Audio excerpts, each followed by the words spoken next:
வணக்கம் நேயர்களே, ரிஷபராசிக்குரிய கார்த்திகை மாத ராசி பலன். புதிய பொருள் சேர்க்கை உண்டு. ரிஷபராசி நேயர்களே, கார்த்திகை மாத கிரகநிலைகளை ஆராய்ந்து பார்க்கும் பொழுது மாத தொடக்கத்தில் உங்கள் ராசிநாதன் சுக்கிரன் தன பஞ்சாமாதிபதி புதனுடன் இணைந்து சஞ்சரிக்கிறார். அந்த வகையில் புத சுக்கிர யோகம் ஏற்படுவதால் பொன் பொருள் சேர்க்கை உண்டு.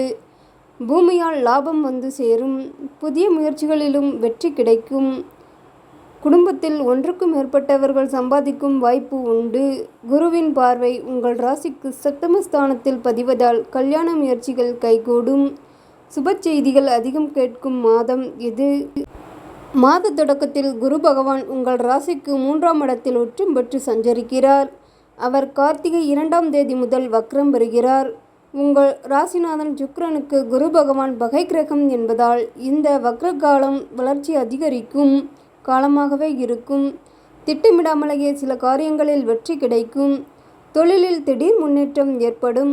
உத்தியோகத்தில் எதிர்பார்த்த இடமாற்றம் லாகா மாற்றம் ஏற்படலாம். பண தேவை உடனுக்குடன் பூர்த்தியாகும். வெளிநாட்டு முயற்சி பலன் தரும். விருச்சிக சுக்கிரன் கார்த்திகை 11ஆம் தேதி விருச்சிக ராசிக்கு சுக்கிரன் செல்கிறார். உங்கள் ராசிநாதன் சுக்கிரன் சப்தமஸ்தானத்தில் சஞ்சரித்து உங்கள் ராசியை பார்ப்பது யோகம்தான். ஒரு பொன்னான நேரம் மட்டுமல்ல, புதிய திருப்பங்கள் ஏற்படும் நேரமும் இது. அங்குள்ள சூரியன் மற்றும் செவ்வாயோடு சுக்கிரன் இணைவதால் சுக்கிரமங்கள யோகம் ஏற்படுகிறது. எனவே உங்களுக்கோ உங்கள் உடன்பிறப்புக்கோ தாமதித்த திருமணம் தடையின்றி நடைபெறும். வீட்டிற்கு தேவையான விலை உயர்ந்த பொருட்களை வாங்கி மகிழ்வீர்கள். கார்த்திகை 20ஆம் தேதி தனுசு ராசிக்கு செவ்வாய் செல்கிறார். உங்கள் ராசிக்கு 7, 12 ஆகிய இடங்களுக்கு அதிபதியானவர் செவ்வாய். அவர் அஷ்டமத்திற்கு வரும் இந்த நேரம் ஆரோக்கிய தொல்லை உண்டாகும். அதனால் மனக்கலக்கமும் மருத்துவ செலவும் அதிகரிக்கும். சேமிப்பு கரைகிறதே என்று கவலைப்படுவீர்கள்.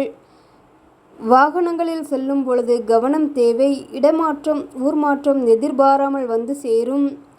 கார்த்திகை 20ஆம் தேதி விருச்சிக ராசிக்கு புதன் வருகின்றார். உங்கள் ராசிக்கு 2, 5 ஆகிய இடங்களுக்கு அதிபதியானவர் புதன். அவர் சப்தமஸ்தானத்தில் சஞ்சரிக்கும் இந்த நேரம் பொன்னான நேரமாகும். பொருளாதாரத்தில் நிறைவு ஏற்படும். மண் பூமி வாங்கும் யோகம் உண்டு. மாமன் மைத்துனர் வழியில் ஏற்பட்ட மனக்கசப்பு மாறும். பயணங்களால் பலம் உண்டு. பொது வாழ்வில் உள்ளவர்களுக்கு நல்ல தகவல்கள் கிடைக்கும். வியாபாரம் மற்றும் தொழில் செய்பவர்களுக்கு புதிய ஒப்பந்தங்கள் வந்து சேரும். உத்தியோகத்தில் உள்ளவர்களுக்கு உயர் அதிகாரிகளின் ஆதரவு திருப்தி தரும். கலைஞர்களுக்கு நட்பால் நன்மை கிடைக்கும். மாணவ மாணவிகளுக்கு படிப்பில் அக்கறை கூடும். பெண்களுக்கு குடும்ப முன்னேற்றம் திருப்தி தரும். கொடுக்கல் வாங்கல்கள் ஒழுங்காகும். இந்த மாதம் சிவபெருமான் வழிபாடு சிறப்பினை வழங்கும். பணத்தேவையை பூர்த்தி செய்யும் நாட்கள். நவம்பர் 25, 26, 27, 30. டிசம்பர் 1, 7, 8, 9. மகிழ்ச்சி தரும் வண்ணம் பச்சை.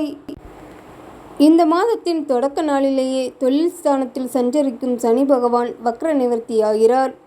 எனவே தொழில் முன்னேற்ற பாதையை நோக்கி செல்லும். எதிர்பார்த்தபடியே லாபம் கிடைக்கும்.